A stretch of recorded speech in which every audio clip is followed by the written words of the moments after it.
अस्सलाम वालेकुम नाजरीन, साबिर बुखारी आपकी खिदमत में हाजिर। नाजरीन, आज हम बात करेंगे कि पाकिस्तान तहरीक इंसाफ के आम रहनुमा, सीनियर रहनुमा और साबिक वजीर जो गवर्नर थे पंजाब के, उमर सरफराज चीमा, उनकी बात करेंगे कि वो कैसे उनको गिरफ्तार किया गया, क्यों गिरफ्तार किया गया और क्यों इतनी बड़ी उनको सज़ा दी जा रही है, उन पर जुल्म किया जा रहा है, तशद्दुद किया जा रहा है और उसकी ख़ास क्या वजह है।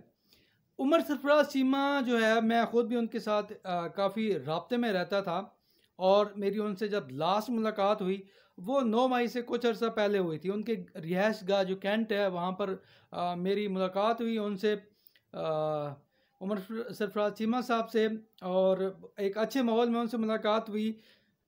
सालगिरह थी मेरी, तो उनको पता चला तो उन्होंने अचानक फिर घर से केक भी मंगवाया और सालगिरह का केक भी काटा मेरा, और एक अच्छे माहौल में हमारी मुलाकात हुई। वो पंजाब हुकूमत ख़त्म हो चुकी थी और उसकी बाद की सूरत हाल भी वहाँ पे डिस्कस हुई।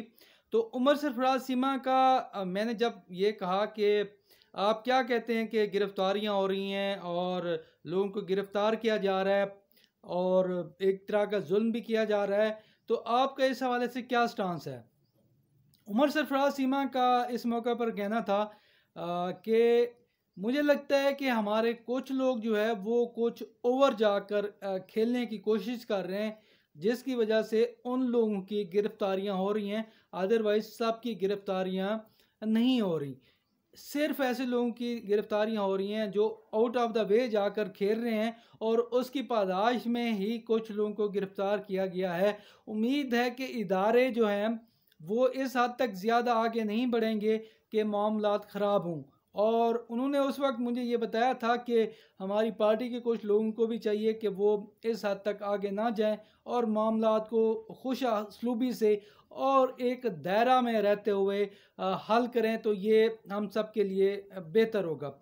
ये उस वक्त उमर सरफराज चीमा का मुझे कहना था। और उसकी कुछ अरसा बाद 9 मई का वाक़या हो जाता है और उमर सरफराज चीमा को गिरफ़्तार कर लिया जाता है। ये एक इंतहाई आम सूरत हाल होती है, क्योंकि 9 मई को उमर सरफराज चीमा का कोई ख़ास रोल नहीं है। उनकी रिहाइश गाह वहाँ पे मौजूद, वहाँ पे जो कोर कमांडर है उसके नज़दीक ही है उनकी रिहाइश गाह। अदरवाइज़ उसके अलावा उनका कोई एक्टिव रोल नहीं है कि उन्होंने मजमा इकट्ठा किया हो, लोगों को इकट्ठा किया हो, या इस हवाले से उनकी जो एक्टिविटीज़ देखने को मिली हों। वो एक सीनियर रहनुमा के तौर पर एक्टिव रहते थे, मगर 9 मई को उनका कुछ ख़ास रोल नहीं है और ना वो किसी हजूम का हिस्सा थे, ना उसको कोई ख़ास लीड कर रहे थे। उनका सिर्फ कसूर और है जिसकी वजह से अभी तक उनको सज़ा दी जा रही है। 9 मई को ही रात को उनको गिरफ़्तार कर लिया गया और इंतहाई खुश अखलाक और ईमानदार उमर सरफराज चीमा को 9 मई को रात को उनके घर से गिरफ़्तार कर लिया गया। एंटी करप्शन ने उस वक्त कहा गया कि गिरफ़्तार किया है, मगर उसके बाद की जो सूरत हाल है, 1 साल होने को है और अभी तक उमर सरफराज चीमा जेल की जो सऊबतें हैं वो बर्दाश्त कर रहे हैं। उमर सरफराज चीमा जैसा ईमानदार और कमिटेड जो सियासी रहनुमा है या लीडर है या हुकूमती अहदेदार है, मैंने अपनी ज़िंदगी में कम देखा है। जैसे इमरान खान पर हमला हुआ था वज़ीराबाद में, तो उमर सरफराज चीमा का इंतहाई अहम रोल हो गया था। उमर सरफराज चीमा को एडवाइज़र दाखिला जो है वो भी बना दिया गया था। इतलात के साथ एक्स्ट्रा उनको एक और पोर्टफोलियो दिया गया था कि आपने ये मामलात भी देखने हैं। उमर सरफराज चीमा ने 90 शाहरा पर अपना ऑफिस कायम किया और इमरान खान पर जो अटैक हुआ था वज़ीराबाद में, उसकी इंक्वायरी को लीड करने लगे। वो मुझे ख़ुद याद है, अच्छी तरह मुझे मालूम है कि उमर सरफराज चीमा रात देर तक इस टास्क को पूरा करने के लिए काम करते और कई पुलिस अफसरान और JIT मेंबरान के साथ भी राब्ते में रहते और तफ्तीश को आगे बढ़ाते रहते। उनको थ्रेट भी किया गया, धमकियां भी दी गई कि आपने एक हद तक रहना है और इस तफ्तीश जो है वज़ीराबाद जो वाक़या है, इमरान खान पर जो गोलियां लगी हैं, इस वाक़ये में आप हद से आगे ना बढ़ें और आप एक हद में रहें, अदरवाइज़ आपको इसके जो सरकमस्टेंसेस हैं वो बर्दाश्त करने पड़ेंगे। उमर सरफराज चीमा इंतहाई बहादुर हैं और उन्होंने किसी भी प्रेशर को खातिर में ना लाया, और जब वो गवर्नर पंजाब थे तब भी वो चंद दिनों के लिए आए थे मगर खूब खेले और उन्होंने पीडीएम और इस्टेब्लिशमेंट के छक्के छुड़वा दिए थे, और इस वजह से भी इस्टेब्लिशमेंट को उस पर, उमर सरफराज चीमा पर काफ़ी गुस्सा था। बात अब जेआईटी पर पहुंच चुकी थी और वजीराबाद वाक़या की तहकीकात हो रही थी, तो उमर सरफराज चीमा का उसमें भी काफ़ी एक्टिव रोल था और वो उनकी जो भाग दौड़ है वो बहुत ज़्यादा थी। और मैं इसका यानी शायद भी हूँ कि उमर सरफराज चीमा को अगर मिलने भी जाते तो वो बहुत कम वक्त देते थे और ज़्यादातर वक्त वो 90 शाहरा पर गुजारते या इमरान खान के पास जमान पार्क में या चीफ मिनिस्टर ऑफिस में ये इंक्वायरी के हवाले से वज़ीर आला परवेज़ इलाही से मामलात डिस्कस कर रहे होते या वो जेआईटी के साथ होते। तो उनकी वो ये एक तरह की दौड़ लगी हुई थी और वो इंतहाई जाम फशानी से अपने लीडर इमरान खान पर जो हमला हुआ था उसकी तहकीकात को लीड कर रहे थे और वो तह तक भी पहुंचना चाहते थे।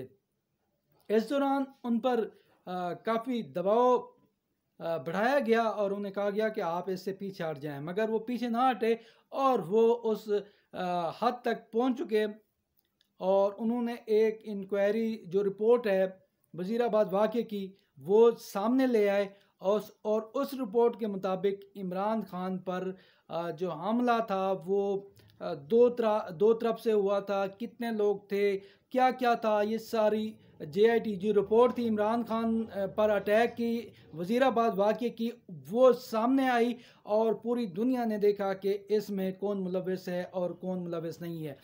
ये वो बात थी जिसकी वजह से उमर सरफराज चीमा इस्टेब्लिशमेंट की नज़रों में आए, ताकतवर की नज़रों में आए और उन्होंने उमर सरफराज चीमा को सबक सिखाने की जो है वो ठान ली थी। इसके अलावा उमर सरफराज चीमा का कोई बड़ा कसूर नहीं है। जैसे मैंने पहले कहा कि एक तो वो एक हद तक एहतजाज के हक में थे, मेरी जब उनसे लास्ट टाइम मुलाकात हुई थी तो एक हद तक एहतजाज के हक में थे, वो इस भी हक में भी थे कि हमारे जो लीडरान हैं वो एक हद तक आगे ना बढ़ें, मामलात को पीछे रहकर और एक हद तक रहते हुए हल करना चाहिए। एहतजाज का जो दायरा कार है वो भी एक हद तक रखना चाहिए और बयानबाजी ख़ास तौर पर उनका मौक़िफ़ था कि हमें ज़्यादा आगे जाकर एग्रेसिव वे से जो बयानबाजी है वो भी नहीं करनी चाहिए। ये उमर सरफराज चीमा का मौक़िफ़ था। और इसके बाद 9 मई का वाक़या हुआ जिसमें उमर सरफराज चीमा का कोई ख़ास रोल नहीं है, मगर उमर सरफराज चीमा को जो जेआईटी में उन्होंने तहकीकात की थी और किसी भी दबाव को खातिर में ना लाया था, उसकी पादाश में उनको सबक सिखाने का फ़ैसला बहुत पहले हो चुका था और उमर सरफराज चीमा को गिरफ़्तार किया गया। एक इंतहाई ईमानदार, एक प्योर जो पॉलिटिशियन था उसको गिरफ़्तार किया गया। हालांकि उमर सरफराज चीमा का ये रूल था, जब वो गवर्नमेंट में भी थे तो उनके जो ज़ाती मेहमान आते थे वो उनको जेब से चाय तक जेब से पिलाते थे। जो सरकारी मीटिंग्स होती थी उसमें वो सरकार की जो चाय वगैरह होती थी उसका इस्तेमाल करते। इंतहाई नफीस शफीक उमर सरफराज चीमा जो है उनको नाहक गिरफ़्तार किया गया कि उन्होंने तहकीकात क्यों की थी वज़ीराबाद वाक़या की। इसके बाद उमर सरफराज चीमा को गिरफ़्तार किया गया और हंसी खुशी उन्होंने गिरफ़्तारी दी थी और आज हम देखते हैं कि उमर सरफराज चीमा को किस तरह व्हील चेयर पर उठा कर ले जाया जा रहा है। उनकी दाढ़ी बहुत ज़्यादा बढ़ चुकी है, उनके बाल बढ़ चुके हैं, वो एक इंसान से जानवर का रूप धार चुके हैं और ये उनकी कस्टडी में हो रहा है। जो इंसान कम और जानवरों जैसा उनका सलूक ज़्यादा है और वो किसी भी इंसानियत को, किसी भी कानून को, किसी भी आइन को खातिर में नहीं लाते और उनकी अपनी रियासत है, उनके अपना रिट है और उनके अपने कवानीन हैं कि जिसको चाहे जहाँ दबोच लो, किसी भी तरह से दबोच लो, जहाँ चाहे दिल करे उसको आप तबाह बर्बाद कर दो। ये उनका वतीरा है और उमर सरफराज चीमा आजकल उनके नरगे में हैं। एक प्योर पॉलिटिशियन, एक जादीदा पॉलिटिशियन इस्टेब्लिशमेंट के नरगे में है और उन पर जो मुकदमात हैं किस कोई भी एक उन पर जो मुकदमा है वो वैलिड नहीं है। सारे जो है फर्जी मुकदमात उन पर कायम किए गए हैं और एक बहुत ही नफीस इंसान को सज़ा देकर जेलों में रख कर और उनका हुलिया बिगाड़ कर जो ताकतवर हल्के हैं शायद वो पैगाम दे रहे हैं कि हम जो फिरौनियत है उन पर ख़त्म हो जाती है और वो ज़मीनी खुदा हैं। मगर हम देख रहे हैं कि बहुत अरसा तक जुल्म तशद्दुद के बावजूद भी जो ज़मीनी खुदा है उनको कामयाबी हासिल नहीं हुई और जो हकीकी खुदा है जो खुदावंद ताला है उसके कवानीन चल रहे हैं और इस्टेब्लिशमेंट और जो दूसरे ज़मीनी खुदा हैं उनको आए रोज़ शिकस्त हो रही है।